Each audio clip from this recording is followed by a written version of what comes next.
사람이 휴대전화를 보고 있는데 자꾸 말 거는 것도 실례다. 거는 것도 실례다.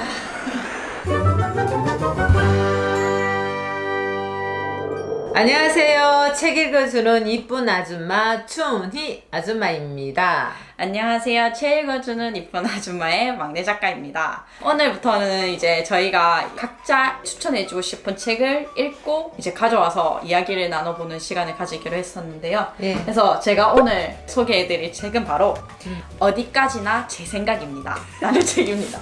이 책을 봐도 그렇고 이게 되게 재밌게 생겼고 말 자체도 되게 조금 웃긴데, 이 책을 제가 읽게 된 계기는 우연히 친구가 이 책을 읽는다고 저한테 문자 메시지를 보내줬는데요. 그걸 보고 너무 괜찮은 거예요. 뭔가 신박한 거예요. 이런 제목이 없잖아요. 그래서 괜찮다 싶어가지고 한번 저도 읽어보려고 구매를 해봤습니다. 네. 이 책은 오마르라는 사람이 이제 지은 책인데요. 오마르는 실제 이름은 아니고 닉네임입니까? 네, 닉네임이고 이거를 가수로 활동하고 계시는 분인데 지금 유튜브를 하고 계시고요. 예. 유튜브도 좀 많은 구독자 수를 또 보유하고 계시고 한번 봐야 되겠어요. 네, 한번 보시면 좋을 것 같아요. 약간 좀 신박해요. 약간 사람들한테 신박하다는 게 뭔 뜻이라? 신박하다는 게 신선하고 새롭고 좀 어디서나 볼 수 없었던 뭐 그런 건데. 신선한. 네, 신선한 건데요. 신선한 걸 신박하다 하나. 모르겠어요. 저만 아는 단어인가요? 모르겠어요. 뭐 그런데 여기서 이제 자기의 생각을 정확하게 어떤 식으로 표현을 해냅니다. 이런 사회의 중요하죠. 여러 가지 문제들을. 내 생각은. 그쵸. 이 책을 그리고 여러분들한테 꼭 읽어봤으면 한다고 제가 추천을 드리는 거는 첫 번째, 아는 사이, 어중간한 사이, 모르는 사이에 대한 내가 스스로 느끼는 어떤 사회관념에 대한 미묘한 불편함 있잖아요.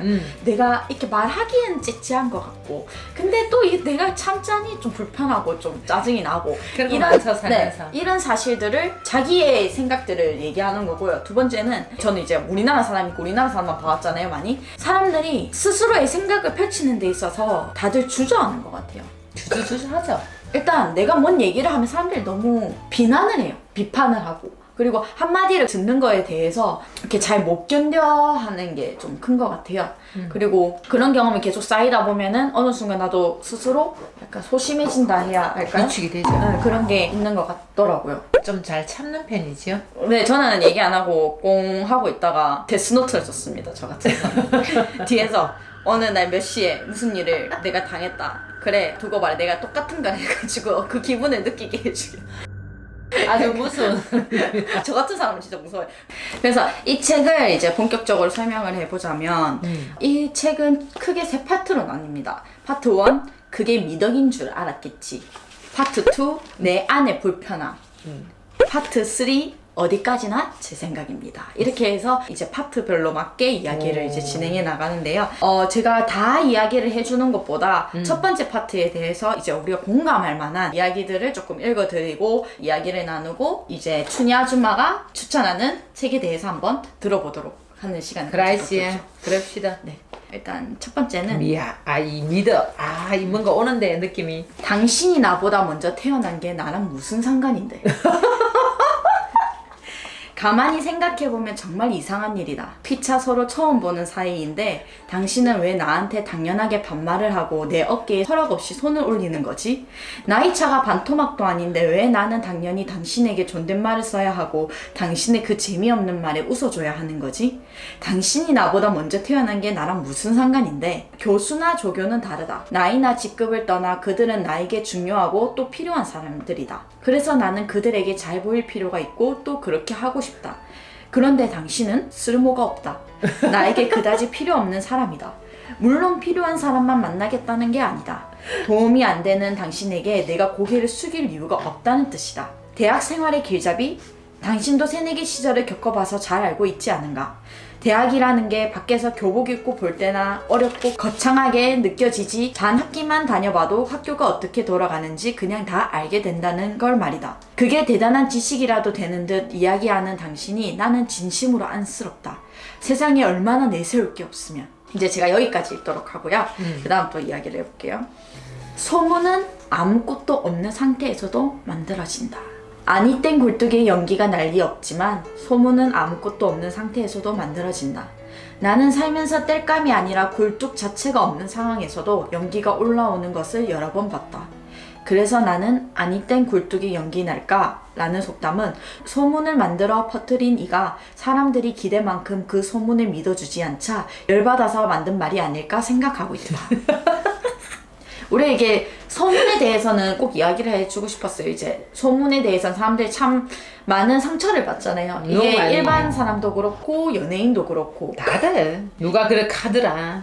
이제 확실한 어떤 이야기가 딱 명확하게 판결이 되지 않은 상태에서 그랬다 하더라 저랬다 하더라 이 난리 났다 하더라 하면서 이제 은연중에 다른 사람을 깎아내리는, 은연중에 다른 사람에게 상처를 주는 그런 일들이 많이 일어나고 있는데, 그래서 사람들이 자주 쓰잖아요 이 말. 아닐 땐 내 굴뚝에 굴뚝에 연기 연기 나겠나 뭐가 있지. 손뼉도 마주쳐야 소리가 난다. 뭐 이 손뼉도 마주치는 것도 이야기가 있어요. 손뼉이 마주쳐야만 소리가 나지만 그 손뼉이 손이 아니라 뺨일지 누가 아냐고. 너 뭐야! 이 말을 진짜 재밌게 써놨어요. 꼭 한번 읽어봐야 되겠는데요. 어디까지나 내 생각, 어디까지나 제 생각입니다. 이거는 어쩌면 지금 지방에서 사시는 분들이 이 영상을 보고 있다면 많이 공감하실 것 같아서 제가 선택해봤습니다. 이분이 맞다. 부산 출신이거든요. 그래서 이 말을 하는가 싶어요. 수도권 사대주의. 예능 프로그램에서는 내가 정말 싫어하는 장면이 가끔 나온다. 지방 출신 연예인들이 동양이면 그들끼리 대화를 시켜보는 것. 주제도 맥락도 없다. 그냥 갑자기 대화해보라고 한다. 결국 사투리를 한번 들어보자는 것이다. 그럼 니 밥 묻나? 와 억수로 반갑네. 같은 말들이 몇 번 오간다. 그러면 뭐가 그리 좋은지 몰라도 서울 연예인들은 무슨 신기한 재주라도 본 것처럼 손뼉을 치며 좋아한다. 우와 임마 갑자기 이렇게 사대주의가 별건가? 자연스러운 대화 중에 사투리가 나온 것도 아니고 대놓고 사투리를 전시하고 구경하는데 그게 수도권 사대주의지. 그래, 서울 사람들은 재미있을 수도 있겠지. 그런데 이 프로그램을 서울 사람들만 보는 것도 아니지 않나? 지방 사람들은 그 장면을 보며 어떤 감흥을 느끼라는 걸까? 서울 사람들이 우리를 귀엽게 여겨주는 걸 뿌듯하게 생각해야 하나? 아무리 좋은 쪽으로 생각해도 건질 게 없다. 구리다 참. 라고 진짜 생각해요. 구리다. 저도 사투리 많이 쓰거든요. 사실 엄청 많이 쓰는 거를 누구나 다 알고 계실 겁니다. 근데 지금보다 더 많이 쓰거든요. 실제적으로 1대1로 미팅을 하거나 강의를 하거나 뭐 이런 때는 진짜 그냥 막 나옵니다. 근데 사투리라기보다 서울말 안 그랬어? 그랬어? 뭐 이런 말을 안 할 뿐이지 내가 부산 사람이고 경상도 사람인데 뭐 금방 굳이 얘기하면서 사대주의처럼 약간 사투리 써봐라 아니면은 약간의 그거 사투리 쓰네 우스개 이런 무슨 식으로. 그것처럼 밥 먹었어? 묻는 거를 밥 먹나? 그러니까 무엇이 그리 재밌는 일인지 모르게 웃고 하는 거는 저도 사실 조금 불편한 점이 불편했었거든요. 무슨 원숭이 쳐다보듯이 그러는 것도 아니고 무슨 시키가지고 또 시킨다고 하는 그런 것도 그거 뭐야? 용담을 안 그거 너무 근데 이게 책이 재밌는 게 파트가 정말 짧게 여러 개로 나눠져 있거든요. 그래서 그러면 참 되게 공감이 간단하게, 많이 가는데 읽을 수 이거는 제 입장에서 공감이 가는 거를 표시해 놓은 거라 이거 보면 또 맞습니다 할 수 있을 겁니다. 해보이소. 소중한 몸. 배가 남산만하게 나온 아저씨가 젊은이들의 타투를 보며 부모님이 주신 소중한 몸을 어쩌고 저쩌고 하며 훈수를 두는 건 여러모로 슬프고 내장 지방스러운 일이다. 사실 저도 여기 타투가 되어 있거든요. 이렇게 타투가 되어 있는데 이걸 보면 많은 어르신들이 그래요. 무슨 젊은 애가 몸에다가 그렇게 했느냐. 근데 그렇게 얘기하시는 분들 치고 죄송하지만 연예인 몸을 가지신 분들은 없는 것 같더라고요.